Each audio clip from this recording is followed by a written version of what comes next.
everybody, this is Sarah. Today we are going to make wild blueberry loaf.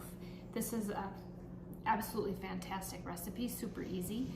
You'd preheat the oven to 350, then I'm going to walk you through the recipe. I will post the ingredients and the cook times and some of my favorite utensils for making this particular recipe in the recipe notes. So today we're going to get started. Turn the oven on to 350. I've already got that preheated. This one you're going to need the big stand mixer. A lot of times I mix things by hand. Today I'm going to use the stand mixer. So we are going to start with flour. We're going to do 2 cups of flour, and I put it directly into the mixer. So it's 2. These are my long-handled measuring cups. I will link these. One of my best affiliate item sellers. They're absolutely awesome. Okay, and then we're going to do 1 teaspoon of baking soda. So do that. And 1 teaspoon of baking powder.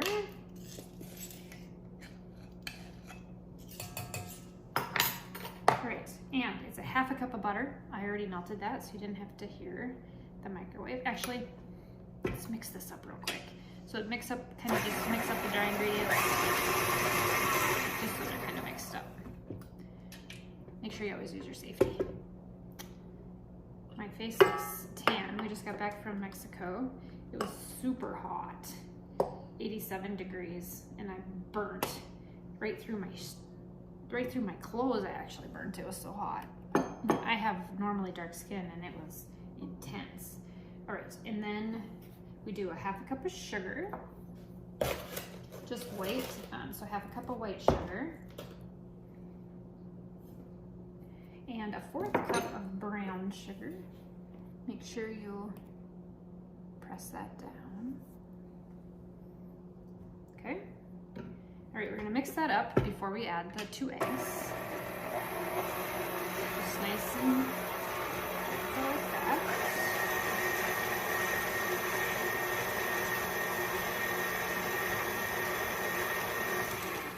Okay, now we're going to add the 2 eggs.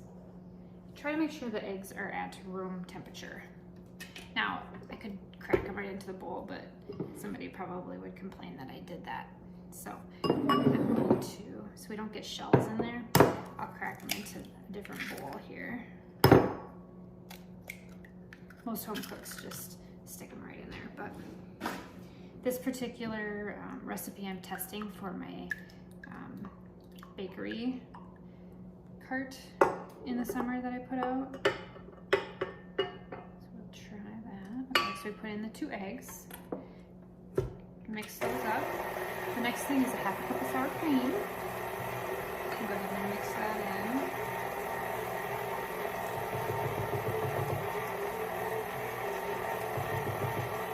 Okay.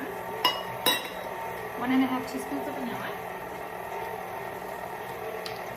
Now I'm going to put a crumb topping on this. So 1½ vanilla. So we'll mix that up here in just a second. Okay, and if it's pretty thick, I'm going to add a 1/3 cup of milk.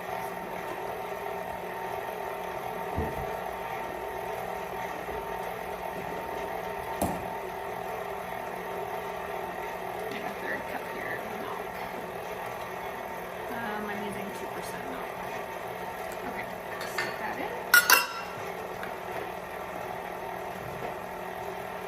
Okay, so we want to mix that for 2 minutes. We'll assemble the crumb topping while that's mixing. I know this is really loud, but we're going to get fun and doing it. So we need a 1/4 cup of flour, 2 tablespoons of brown sugar,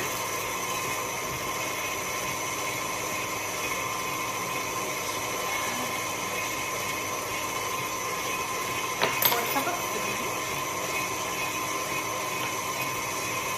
4 teaspoons.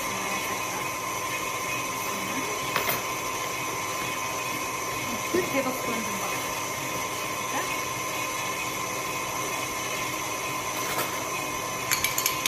I love these around things. I'll link these to nice and green. Okay, so we're going to mix that up because that's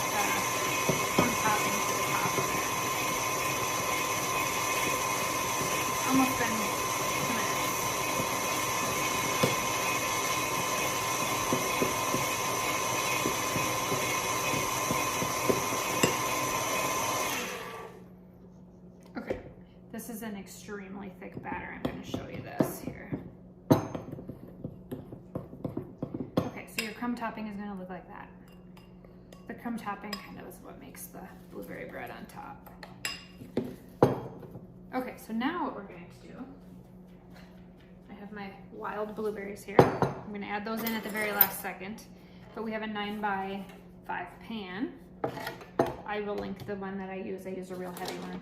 For blueberries, I use the Wyman's wild blueberries. I get these at Walmart or Target. About $13 for this big, huge bag, but I use blueberries in a lot of different things. So I buy the, big purchase of those. Okay, so this is a pretty thick batter like this. Now, this is what I'm going to not add the blueberries with the mixer because I don't want to annihilate the blueberries. Okay, so I'm going to show you how thick of a batter it is. So it doesn't even move, it's kind of a thick batter. So I'm going to hand stir in 1.5 cups of the wild Maine blueberries. We do have wild blueberries in Minnesota. Super intensive to pick them. We've gone up to the Boundary Waters area and picked blueberries. My kids will tell you that they probably won't want to buy them. Lots and lots of work. Okay, so I'm going to hand mix in the blueberries.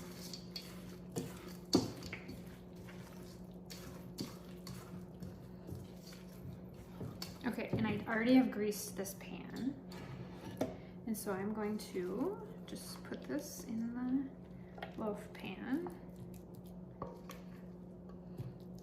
I'm hoping that this is a good seller for my cart that we have. I have a home cottage license for putting stuff in a cart at the end of our driveway a couple times a week.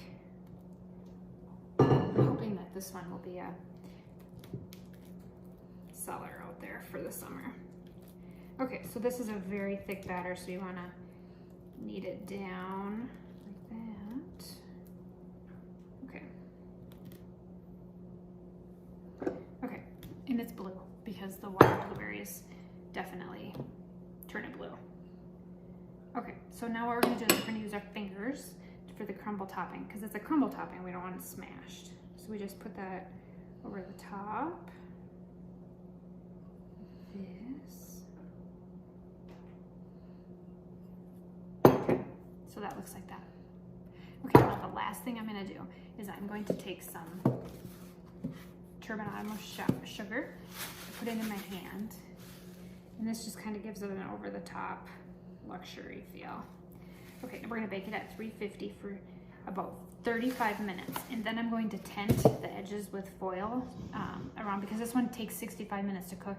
The top will get way too brown and the inside won't be done unless we tent the foil around it. So at about 35 minutes, I'm going to add a little bit of foil around the outside. We're going to cook it for 65 minutes or until the center is done, and I will show you what the blueberry bread looks like when we're done. Thank you. Okay, I just pulled this wild blueberry bread out of the oven. 65 minutes.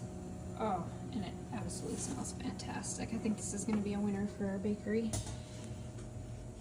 So, you need to put it on a cooling rack and let it completely cool in the pan.